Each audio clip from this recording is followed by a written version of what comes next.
আসসালামু আলাইকুম ভিউয়ার্স, আপনারা সকলে কেমন আছেন? আশা করি আপনারা সকলে ভালো আছেন। আমিও আল্লাহর অশেষ রহমতে ভালো আছি। আমার কুকিং চ্যানেল আইনেস কুকিং স্টুডিওতে আপনাদের সবাইকে স্বাগতম জানাচ্ছি। আজকে আমি আপনাদের সাথে একটি ভিন্ন রেসিপি শেয়ার করতে যাচ্ছি, কচুর ফুল ভাজি। এজন্য প্রথমে কয়েকটা কচুর ফুল নিয়ে এসেছি। এবার কচুর ফুলগুলো ভালোভাবে কুচি কুচি করে কেটে নিয়েছি। একটি কড়াইয়ের মধ্যে পরিমাণ মতো পানি দিয়ে এর মধ্যে হলুদ লবণ দিয়ে কচুর ফুলগুলা আমি সিদ্ধ করে নিব এবং সাথে কয়েকটা কাঁচামরিচও। এটা সিদ্ধ হয়ে যাওয়ার পর এটিকে ছেঁকে নিব এবং একটি কড়াইয়ের মধ্যে পরিমাণ মতো তেল দিয়ে কয়েকটা চিংড়ি মাছ এর মধ্যে দিয়ে দিব। আশা করি ভিডিওটি আপনাদের কাছে ভালো লেগেছে। ভিডিওটি ভালো লাগলে লাইক, শেয়ার অ্যান্ড সাবস্ক্রাইব করে আমার পাশে থাকার জন্য অনুরোধ রইল।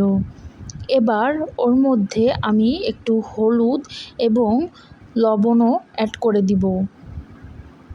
তারপর চিংড়ি মাছটা ভালোভাবে ভেজে নেব। এবার আমি পেঁয়াজ কুচি এবং রসুন কুচিও অ্যাড করে দিব। এটিকেও ভালোভাবে এর সাথে ভেজে নিব।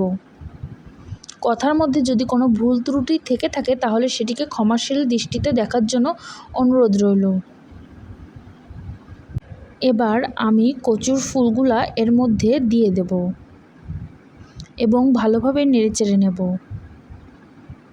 সাথে ভাজা জিরাও অ্যাড করে দিব। তারপর ভালোভাবে নেড়েচেড়ে নেব এবং লাস্টে আমি একটু লেবুর রসও অ্যাড করে দিব। আমার বাসায় চিংড়ি মাছ ছিল বলে আমি চিংড়ি মাছ অ্যাড করেছি। আপনারা চাইলে এটিকে স্কিপ করতে পারেন।